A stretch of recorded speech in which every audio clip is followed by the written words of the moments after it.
Students, welcome to Genius Mentors. बच्चों, हम पढ़ रहे हैं क्लास 7 साइंस और हमारा फर्स्ट चैप्टर हम कर रहे हैं जिसका नाम है न्यूट्रिशन इन प्लांट्स।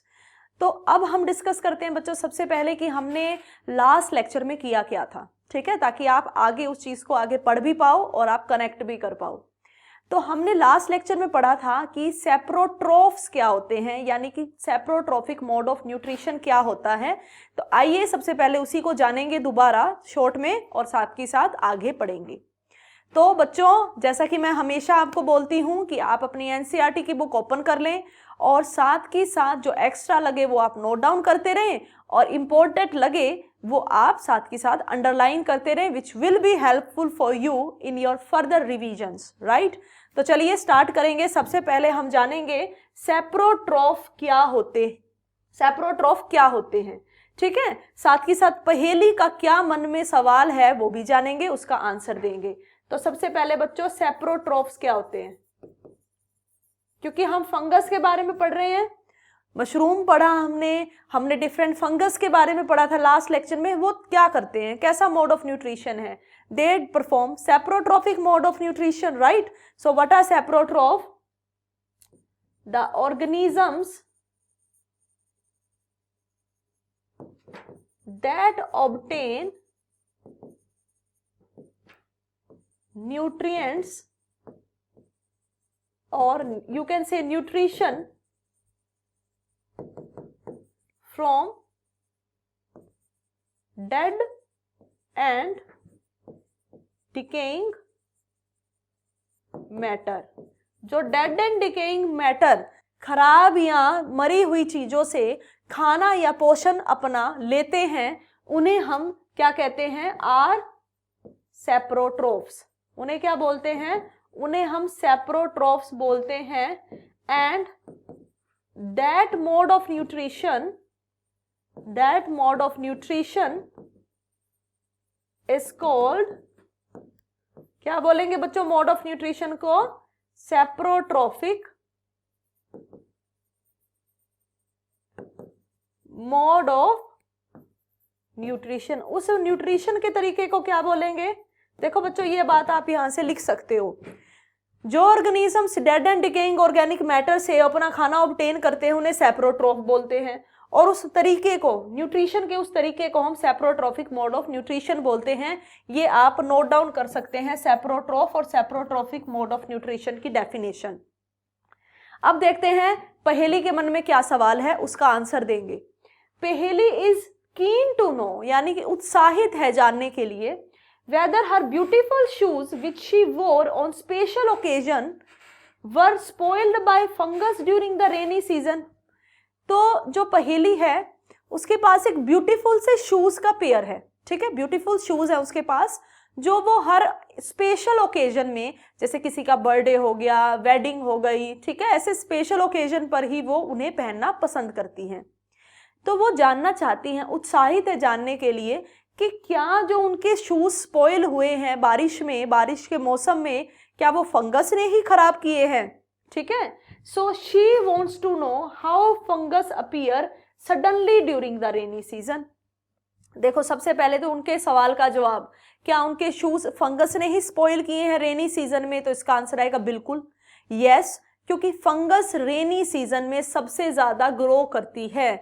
और क्योंकि रेनी सीजन के टाइम पर बच्चों क्या होती है? हॉट एंड मॉइस्ट कंडीशन होती है। कैसी कंडीशन होती है?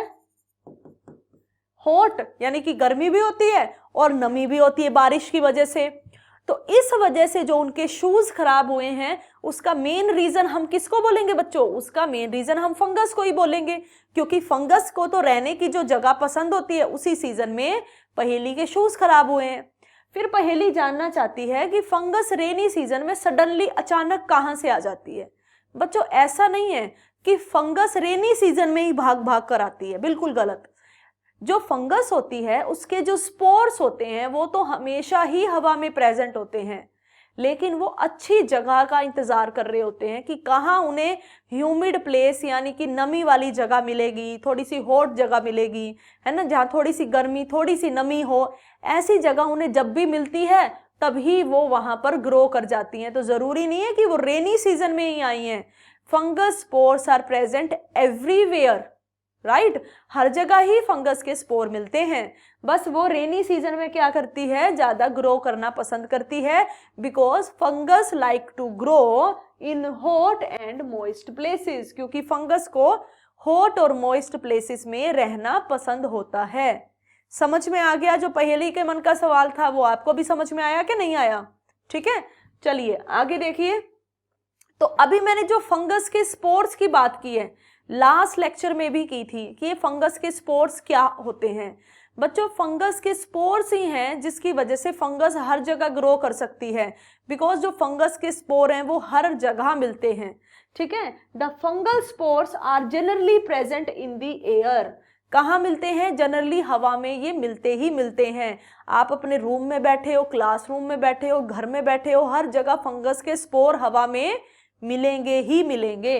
When they land on wet and warm things, जब ये थोड़ी सी गीली और थोड़ी सी warm things, गर्म चीजें, because fungus like to grow, आप ये समझ लो, fungus like to grow in hot and moist places। क्या याद करना है आपने?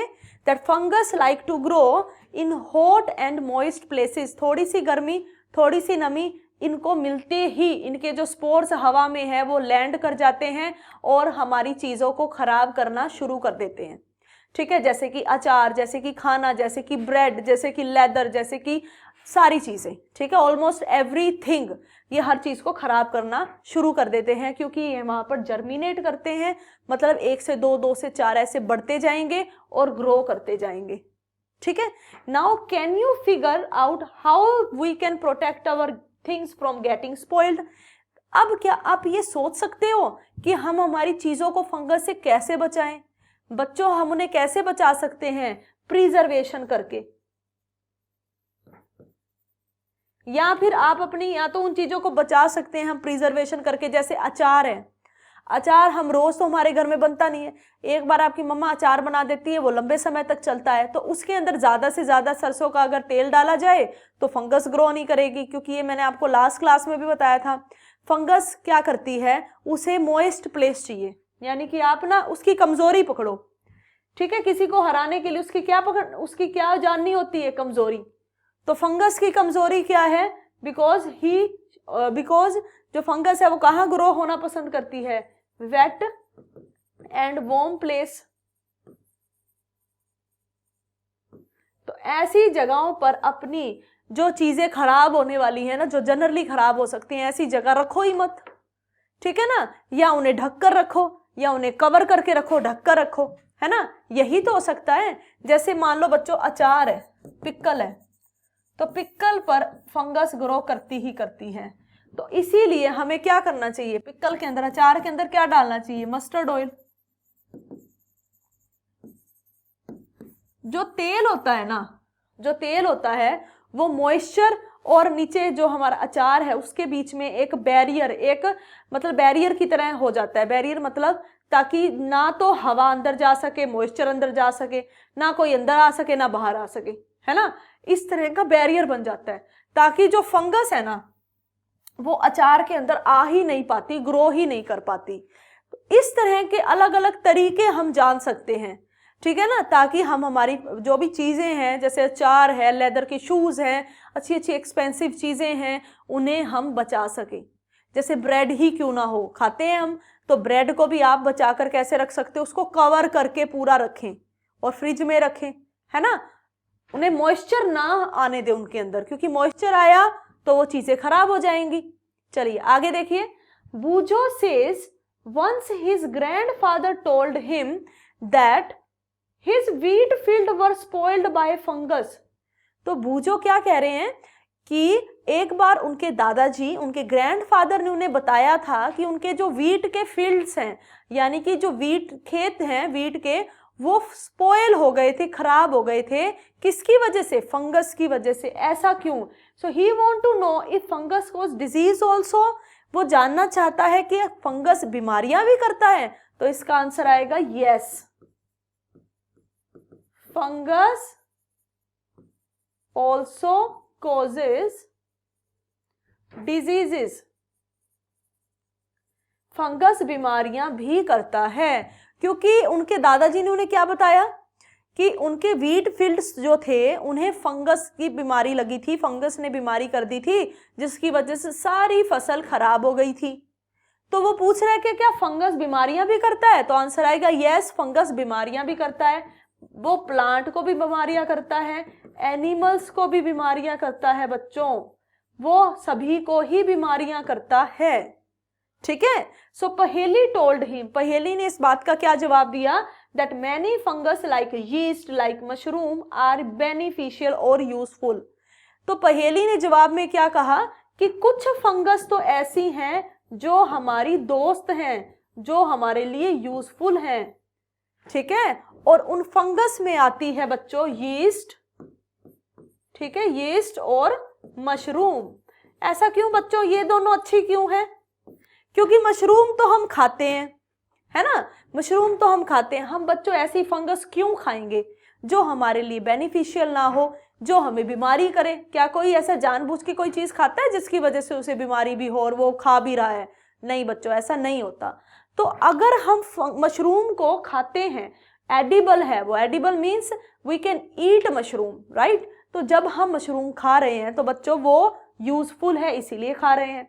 दूसरा होती है बच्चों यीस्ट, तो यीस्ट से बनता है ब्रेड। जो आपके घरों में ब्रेड आती है वो यीस्ट से बनती है। ठीक है, जो अल्कोहल होती है, ठीक है, वो भी यीस्ट से बनती है, यानी कि यीस्ट के भी फायदे हुए, राइट? तो ये दोनों तो वो फंगस हैं जो हमारे लिए यूजफुल है। नाम याद कर लोगे यूजफुल फंगस के, यीस्ट और मशरूम। तो पहेली ने क्या कहा बच्चों कि सारी की सारी फंगस बीमारियां नहीं करती, कुछ अच्छी भी हैं जैसे कि यीस्ट और मशरूम, लेकिन कुछ फंगस ऐसी हैं जो डिजीजेस करती हैं, जैसे प्लांट के अंदर डिजीज करती हैं, एनिमल के अंदर डिजीज करती हैं, ह्यूमंस में भी डिजीज करती हैं। इवन जो सर में डैंड्रफ हो जाता है ना, वो डैंड्रफ भी मशरूम, वो डैंड्रफ भी फंगस है, मशरूम नहीं, वो डैंड्रफ भी फंगस है। ठीक है, तो कहने का मतलब क्या है कि बहुत सारी फंगस का नुकसान भी है कि वो हमें बीमारियां करती हैं। ठीक है, जैसे हमें बहुत सारी स्किन डिजीजेज हो जाती हैं फंगस की वजह से, ह्यूमंस को भी। ठीक है, जैसे रिंग वोम, दाद खाज खुजली, ये सुना होगा आपने। तो बहुत सारी ऐसी स्किन की हमारी बीमारियां हैं जो हमें फंगस से होती हैं। तो हमें जो स्किन डिजीजेज होती हैं ह्यूमंस में, जो स्किन डिजीजेज होती हैं बहुत सारी, वो फंगस से होती हैं। किससे होती हैं? फंगस से। तो ये तो नुकसान हो गया ना फंगस का, कि फंगस से हमें बीमारियां कर रहा है। लेकिन बच्चों फंगस का बहुत अच्छा एक काम भी है कि fungus are used as medicine, fungus को हम दवाई के तौर पर भी यूज करते हैं। देखो, जब किसी को बीमारी हो जाती, कोई डिजीज हो जाती है, तो उसे दी जाती है एंटीबायोटिक। ठीक है, क्या दी जाती है बच्चों? उसे दी जाती है एंटीबायोटिक। एंटीबायोटिक क्या करती है? It stop the growth of disease causing microbe in body. देखो बच्चों, पहली बात तो ये कि बहुत सारी फंगस ऐसी हैं जिनसे एंटीबायोटिक बनती है। ठीक है, बहुत सारी फंगस ऐसी हैं जिनसे एंटीबायोटिक बनती है। अब मन में सवाल आता है, ये एंटीबायोटिक क्या होती है ना? सो एंटीबायोटिक क्या होती है? जब आपकी बॉडी में कोई माइक्रो ऑर्गेनिज्म गया और वो आपको बीमारी कर रहा है, वो आपकी अंदर बॉडी को अंदर से बीमार कर रहा है, तो हमें डॉक्टर रिकमेंड करते हैं एंटीबायोटिक लो। वो एंटीबायोटिक क्या करती हैं? वो हमारे अंदर जो बीमारी कर रहा है ना, जो हमारे अंदर बीमारी करने वाला माइक्रोब है, उससे जाके ये लड़ता है। या तो उसकी ग्रोथ को बिल्कुल ही बंद कर देता है, स्टॉप ही कर देता है, या स्लो कर देता है। या तो स्टॉप कर देता है या स्लो कर देता है, ताकि हमारे अंदर वो बीमारी ना हो पाए। यानी कि हम एंटीबायोटिक खाते हैं जस्ट टू स्टॉप और slow slow down the growth of microbes, disease causing microbes in the body. जो हमें बीमारी करने हमारी बॉडी में गया हुआ है उस माइक्रोब की ग्रोथ को या तो पूरी तरह रोक देता है या स्लो कर देते हैं एंटीबायोटिक। इसलिए बच्चों हमें डॉक्टर एंटीबायोटिक रिकमेंड करते हैं और बहुत सारी फंगस हैं जिनसे एंटीबायोटिक बनती है। तो आपको फायदे भी पता चल गए और नुकसान भी पता चल गए। ठीक है बच्चों, तो हमारा जो फंगस टॉपिक है वो कंप्लीट हो गया है। सेप्रोट्रोफिक मोड ऑफ न्यूट्रिशन हमने अच्छे से पढ़ लिया है। अब हम पढ़ते हैं हमारा नेक्स्ट टॉपिक जो बहुत आसान है, वो है सिम्बियोसिस। क्या है बच्चों वो? सिम्बियोसिस। तो सिम्बियोसिस को सबसे पहले एक बहुत इजी वे में पढ़ेंगे, उसके बाद इन्हें रीड करेंगे और अच्छे से और समझेंगे। तो सिम्बियोसिस क्या है बच्चों?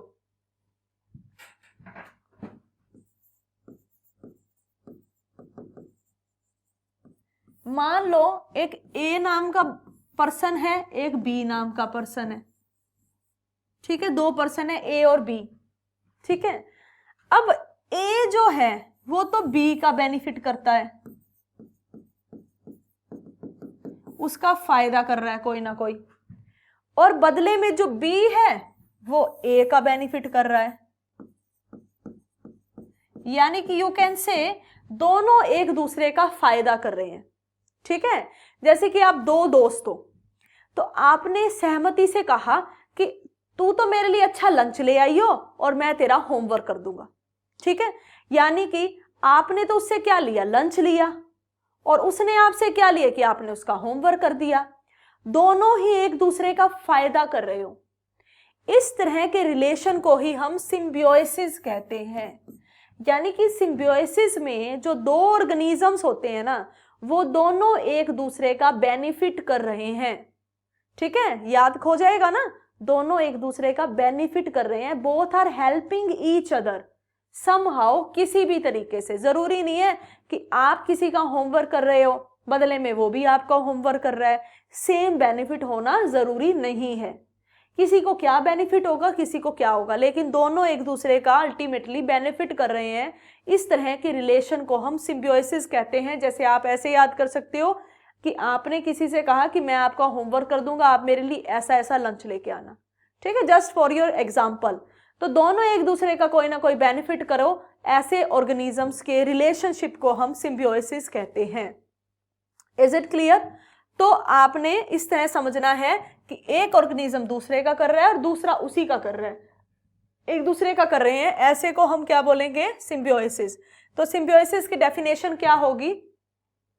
लेकिन आपको जो मैंने एग्जांपल दिया है ना कि आप काम कर रहे हो बदले में खाना ले रहे हो, बच्चों ये मैंने सिर्फ समझाने को कहा है, क्योंकि उसमें उनका साथ रहना भी जरूरी है।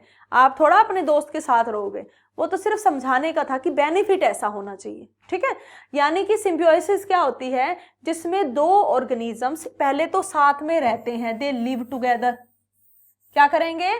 दे live together and share some shelter and nutrients. यानी कि या तो वो एक दूसरे से खाना शेयर करेंगे और रहने की जगह शेयर करेंगे। So this relationship is known as symbiosis, और ऐसे रिलेशन को हम सिम्बियोसिस कहते हैं। यानी कि दो ऑर्गेनिजम्स जो साथ में रहते हैं, ठीक है, पहली बात तो साथ में रहते हैं, साथ के साथ वो कुछ ना कुछ शेयर कर रहे हैं, जैसे रहने की जगह शेयर कर रहे हैं या खाना शेयर कर रहे हैं। ठीक है ना, न्यूट्रिएंट मतलब खाना ही तो हो गया ना, पोषण तत्व ही तो हो गए। यानी कि या तो खाना शेयर कर रहे हैं या रहने की जगह शेयर कर रहे हैं, दोनों चीजें शेयर कर रहे हैं। तो इस तरह के रिलेशन को हम सिम्बियोसिस कहते हैं।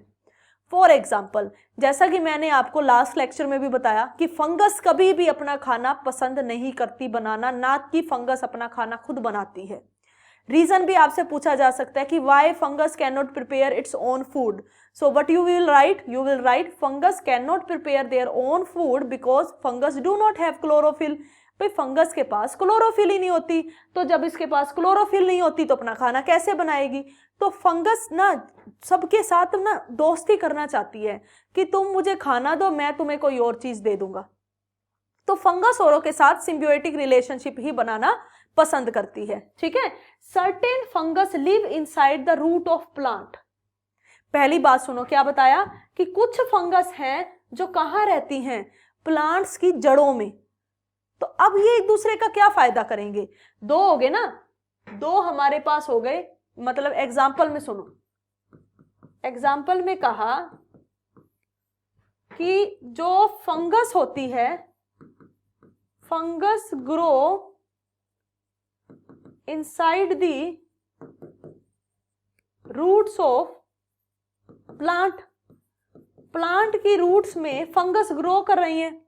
फिर बच्चों ये सिम्बियोसिस कैसे हुआ, इसका मतलब ये दोनों एक दूसरे को फायदा ही तो पहुंचाती होंगी, तभी तो हमने बोला है कि सिम्बियोसिस का एग्जाम्पल है। अब सुनो, प्लांट तो फोटोसिंथेसिस करता है, प्लांट फोटोसिंथेसिस करेगा तो अपना खाना भी बनाएगा, तो थोड़ा सा खाना वो फंगस को भी दे देगा, हो गया ना फंगस को बेनिफिट प्लांट से। देखो फंगस ने खुद का खाना खुद तो बनाना नहीं है, तो प्लांट क्या करता है, बना बनाया खाना जो खुद के लिए बनाता है उसमें से थोड़ा सा खाना वो फंगस को भी दे देता है। तो प्लांट ने तो फंगस का फायदा कर दिया, उसको खाना दे दिया, अब बदले में फंगस उसे क्या देगी। तो बच्चों फंगस ना जितना भी न्यूट्रिएंट, मिट्टी में न्यूट्रिएंट होते हैं ना जिसकी बहुत ज्यादा जरूरत होती है प्लांट को, लेकिन प्लांट उनको अच्छे से ले नहीं पाते, तो फंगस क्या करती है, उन न्यूट्रिएंट्स को, जैसे नाइट्रोजन को ही क्यों ना हो, उन न्यूट्रिएंट्स को बहुत अच्छे से सोख लेती है और प्लांट को दे देती है। तो प्लांट को क्या बेनिफिट हो गया फंगस से, कि फंगस ने उसे न्यूट्रिएंट दे दिए, जैसे नाइट्रोजन, फॉस्फोरस, ऐसे ऐसे जो है न्यूट्रिएंट फंगस ने प्लांट को दे दिए, क्योंकि इससे प्लांट की ग्रोथ होगी। समझ में आ गया, दोनों ने एक दूसरे का बेनिफिट कर दिया। यानी कि इसको आप कैसे लिखोगे, the plant provide nutrient to the fungus, plant तो उसको खाना दे रहा है, न्यूट्रिएंट्स यानी कि फूड दे रहा है फंगस को, और फंगस प्रोवाइड कर रही है वाटर एंड सर्टेन न्यूट्रिएंट्स जैसे कि नाइट्रोजन। ठीक है, तो फंगस उसे क्या देती है, सर्टेन न्यूट्रिएंट जैसे कि नाइट्रोजन, ये उसी को दे देती है मिट्टी से पकड़कर, क्योंकि मिट्टी में बच्चों नाइट्रोजन प्रेजेंट होती है और बहुत सारे छोटे छोटे तत्व प्रेजेंट होते हैं जो प्लांट को, जिनकी रिक्वायरमेंट होती है, तो प्लांट को वो डायरेक्ट नहीं मिल पा रहे तो वो फंगस उसको दिला देगी, यानी कि दोनों ने एक दूसरे का बेनिफिट कर दिया। इस तरह के रिलेशन को बच्चों हम बोलते हैं सिम्बियोसिस। समझ में आ गया है ना कि कैसे एक दूसरे को ने फायदा किया एक दूसरे का, प्लांट ने तो फंगस को खाना दे दिया बना बनाया, और फंगस ने उसे वो न्यूट्रिएंट दे दिए जो मिट्टी में प्रेजेंट थे, प्लांट खुद नहीं ले पा रहा था, तो फंगस ने उसे दे दिए वो एब्जॉर्ब करके, सोख के। इसी तरह से दूसरा जो सिम्बियोटिक रिलेशनशिप आता है बच्चों, वो है लाइकेन का।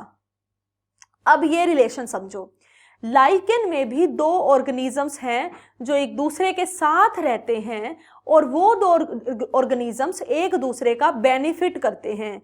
यानी कि लाइकेन क्या है, इन ऑर्गेनिज्म कॉल्ड लाइकेन, लाइकेन जो ऑर्गेनिज्म है उनमें chlorophyll containing partner is alga and fungus live together, यानी कि दो हैं इसमें जो एक दूसरे के साथ रह रहे हैं। देखो कौन है वो दो, इसमें भी बच्चों एक पार्टनर तो फंगस है, पार्टनर 1 पार्टनर 2 लिख लें, एक में लिखो पार्टनर 1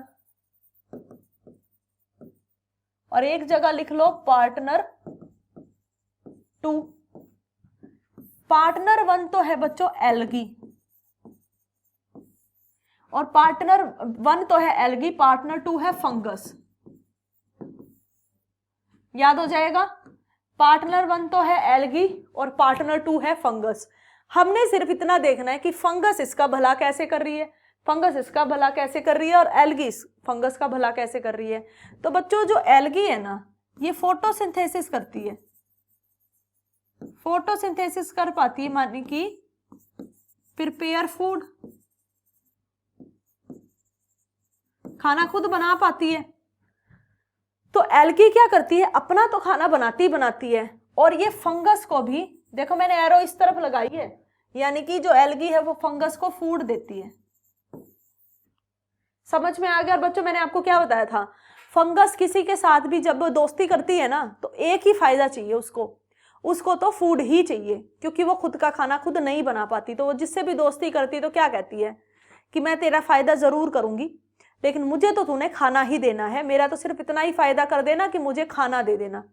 तो जब एल्गी और फंगस एक दूसरे के दोस्त बने, जब एल्गी और फंगस एक दूसरे के दोस्त बने, तो फंगस ने क्या कहा एल्गी को कि मैं तो तभी दोस्ती करूंगी जब तूने मेरे को क्या देना है, खाना देना है। तो एल्गी तो फंगस को खाना दे देगी, उसको क्या जरूर, मतलब मुश्किल क्या है उसके लिए, अपने लिए तो बना ही रही है, तो वो फंगस को भी दे देगी, है ना। तो एक फायदा तो हो गया।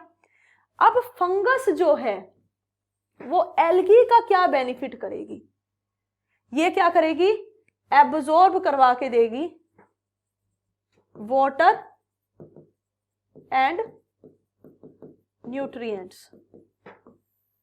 वाटर एंड न्यूट्रिएंट्स जो हैं एब्जॉर्ब करवा के एल्गी को देगी, ठीक है। और रहने की जगह, और शेल्टर रहने की जगह देगी। क्या देगी, रहने की जगह। समझ में आ गया बच्चों।